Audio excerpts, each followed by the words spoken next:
I was laid off from my seasonal IRS job in Memphis in March 1976.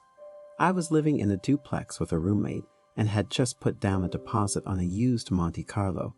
My future appeared to be bright. When the furlough came, I was making a good living as a tax examiner. That same night, I traveled to Arkansas, and an earthquake occurred while I was standing at a roadside stand. My entire world was about to be turned upside down. I awoke the next morning with a strange coldness in my feet and shoulders. My toes were pale and tingly, as if rubber bands had been wrapped around them. I also couldn't lift my arms above my shoulders like I was lifting bricks. The day morphed into a completely new nightmare, unlike anything I'd ever seen or imagined. My knees and thighs were so weak by the end of the day that I couldn't walk without falling. Because it was unsafe for me to stay at home alone, I went to stay with a friend of my mother's who was out of town. I felt as if I were disconnected from my entire body.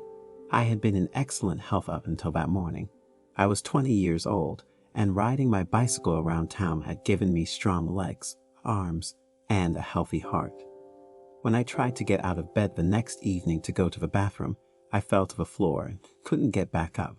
The lady I was staying with was unable to lift or assist me. We had to summon my brother to help us get me off the floor. By that time, I was a scared little girl.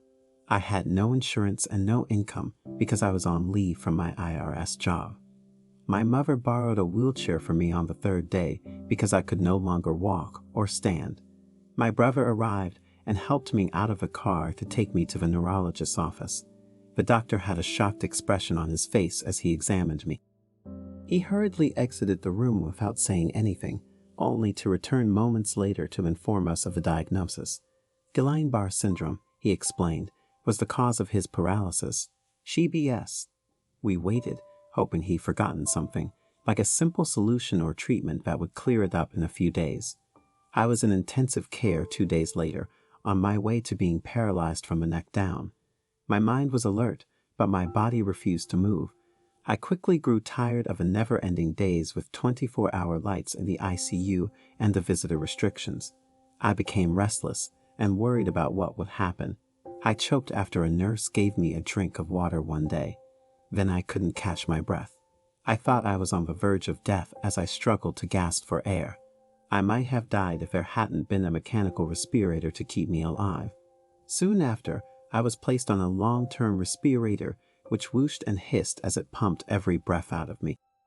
It was difficult at first to let it breathe for me because I still had limited control over my lung muscles. The machine would beep and beep repeatedly as my lungs struggled to find the proper rhythm of breathing with a machine. It was terrifying to wonder if the machine would continue to run or if it would stop. If I had to rely on a respirator, I assumed I was going to die.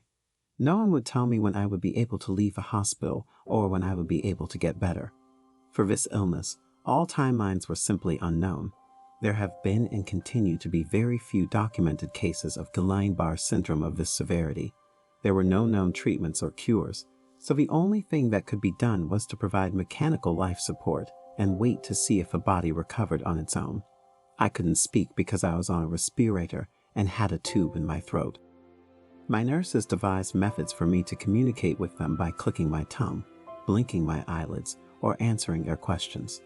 Most days, I was completely aware of my surroundings.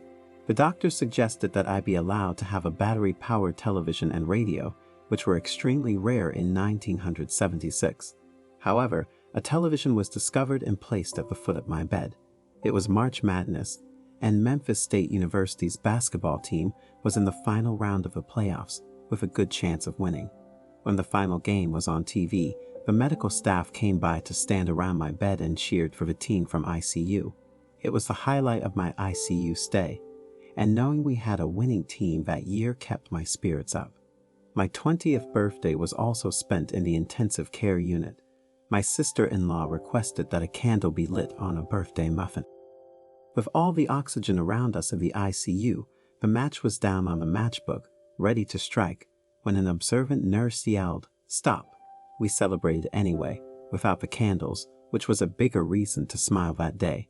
On 2 occasions, doctors and nurses told me I was on the verge of death. I was on strong painkillers, and despite the fact that there was no muscle movement, I experienced excruciating nerve and muscle pain for no apparent reason. There was no treatment available to repair my damaged nervous system. Despite regular chest poundings from respiratory therapists, I had several cases of pneumonia.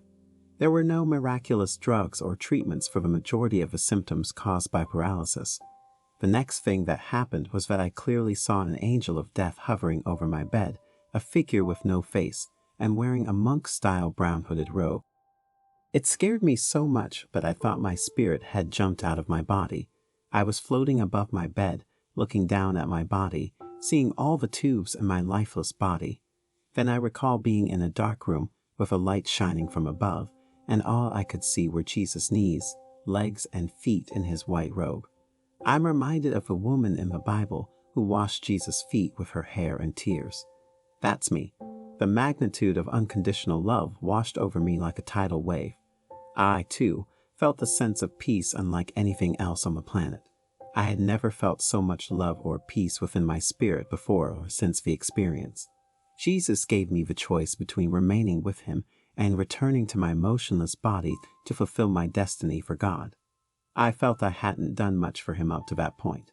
More than anything, I wanted to please Jesus and God. As a preemie in the hospital for the first 10 days of my life, my first encounter with God was with the nuns and Franciscan monks who cared for me. They shielded me from the moment I was born.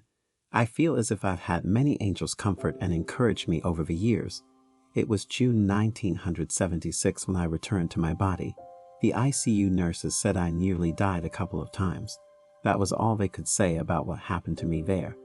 Then my minister at the time, as well as a faith healer from the D.O.C. church, came to pray for me. They put their hands on my shoulders, and I'd feel all tingly and warm after not feeling anything in my torso for 3 months. After a few weeks, I was able to move and was admitted to a rehab facility. After 3 months, I was able to move my legs and was transferred to rehabilitation, leaving the ICU behind. One of the most agonizing aspects of rehab was when doctors and nurses refused to believe I was still in excruciating pain, despite the fact that other patients, such as stroke patients, had no feeling. I spent the majority of the 3 months of rehabilitation in a wheelchair, learning how to maneuver. Every movement of my body had to be relearned, and every part of my body was hypersensitive to any touch. I eventually learned how to talk again, off a respirator, write again with my right hand, stand up, and walk again, despite the fact that my toes no longer worked and my ankle muscles gave way when I tried to turn. My ankles, feet, and toes looked normal, but they hurt a lot and had permanently weakened muscles, which had a lot of consequences. Other parts of my lower half were affected as well. Additional muscle control and nerve conduction loss occurred in small amounts, enough to last the rest of my life, though I was grateful to be able to walk again after rehabilitation therapy. People today look at me in disbelief when I explain my partial disability, as if I'm lying about my damaged body and my need for flexibility at work and social events. When I walk, I appear normal because I have learned to walk slower and make allowances to appear normal. This is where we all, young and old, struggle with the emotional and physical isolation that often comes with physical loss.